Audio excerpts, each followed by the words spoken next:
Happy Wednesday. Welcome to Science Online. My name is Chris for the Maine State Library, STEM librarian, and this month is kind of weird because while we are officially in June, um, up where I live in Maine, we still have school for probably like 2 to 3 weeks, and like yesterday, I was in a tank top. All weekend I was in a tank top. Today I am in a sweatshirt because it's like overcast and kind of dreary and a little chilly, to be honest.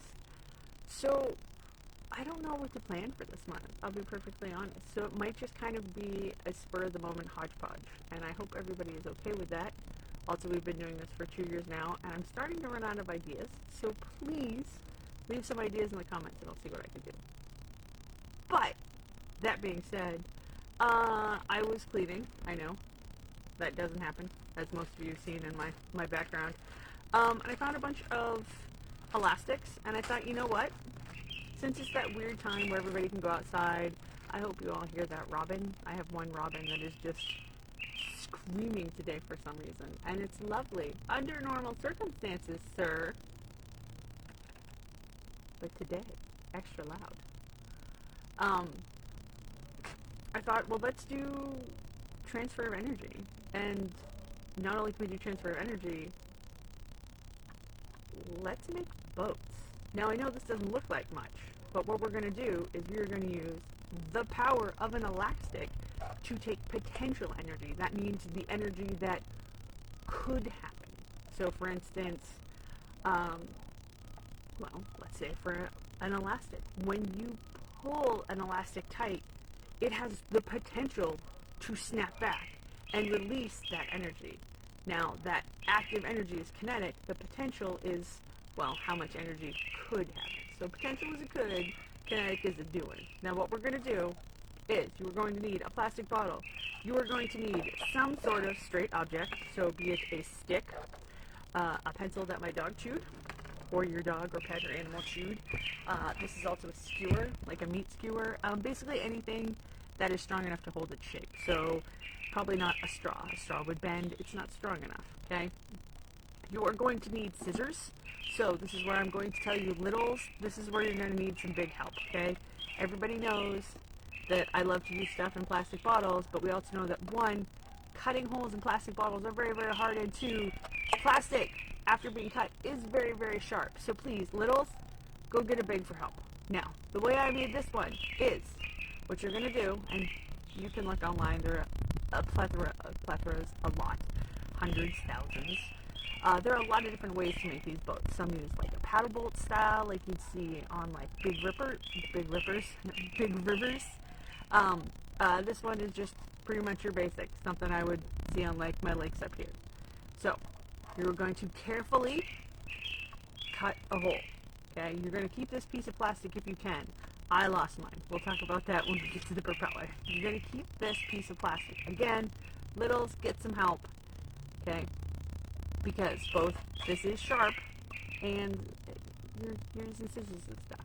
Okay, once you have cut out that hole, save that piece of plastic. You're going to need it. Then you're going to want 2 little holes big enough for whatever straight object that you're getting. Be it, again, the pencil your dog chewed, a stick you found in the front yard, anything that will hold its shape, okay? You're going to cut 2 holes on each side, stick it through. Now, this is where it gets a little tricky, and this is where both you're going to need a little help, and you're going to fail and possibly snap yourself with an elastic a couple times. You want to attach your elastic to your strong pole, so in this case, my skewer, and then carefully thread it through, I don't want to break my elastic, thread it through a hole that you've made in your cap. Now remember, we've talked about this. To make holes in bottle caps, you are going to need something possibly sharper than scissors. Again, littles, go and find an adult, someone who can only blame themselves if they accidentally cut themselves, okay? You are going to carefully take your elastic, thread it around your stick, up and carefully, again, through that hole that you've made. Are you going to lose this elastic a lot? Yes. Is it going to flip back into the bottle? Also yes, and that's why you have a hole in it, so you can stick your fingers in and help the elastic out. So stick those fingers in and then hook something flat, another piece of something flat here to hold the elastic. Now, let's talk about the propeller. Now remember I said you want to keep this little plastic piece. Well, under normal circumstances, we're going to make a propeller out of this little plastic piece. That's so many P's. Make a propeller out of a little plastic piece. Okay? But I lost mine.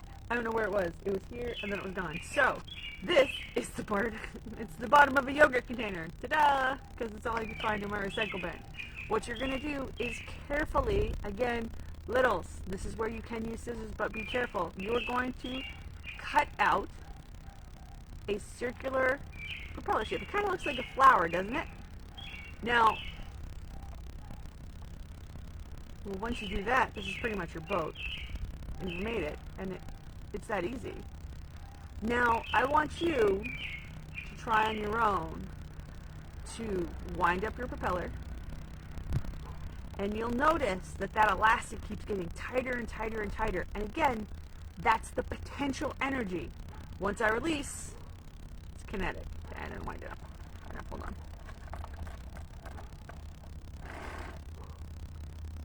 Potential, when it spins, kinetic, it releases. The other thing you might want to do is you'll notice that propellers come in all shapes and sizes. Some have 2 propellers, 3 propellers. You can even try to make more. You also want to kind of fold in one side. You can see kind of how mine are a little folded. That's going to help with your propulsion, but that's not what we're talking about today. And then, once you have your elastic and your propeller and everything is hooked together and nothing will fall apart, hopefully, but if it does, that's okay. Just try again, because remember, science is all about failure and proving yourself or others wrong. Right? But in a good way. Like, we want to make sure that science is correct, and by making sure things are correct, well, we have to make sure that we can't prove them wrong. What we're going to do is, now that we have our bottle, we're going to move you guys, we're going to flip around the camera. Oop, see, it's kind of a dreary day. We're going to flip around the camera, flip, flip, and behold, my lake. And by lake, I mean this is my bucket. Now, I have my bottle, I know it floats. I have wound up my elastic, and hopefully, this will go when I release it. From my potential energy will now be transferred from the elastic into my propeller, and it will move my boat. There you go. Whee! Was it everything you'd hoped for?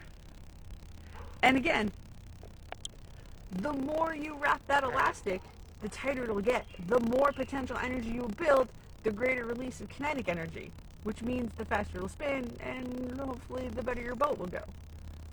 Play with propeller styles. Play with boat styles. See if you can make a speedboat. See if you can make a streamlined boat. Like, recycling. Just make sure everything gets put away, and make sure that if you're going to do scissors, you get adults' permission and or help. What else do you think we can make with elastics this month?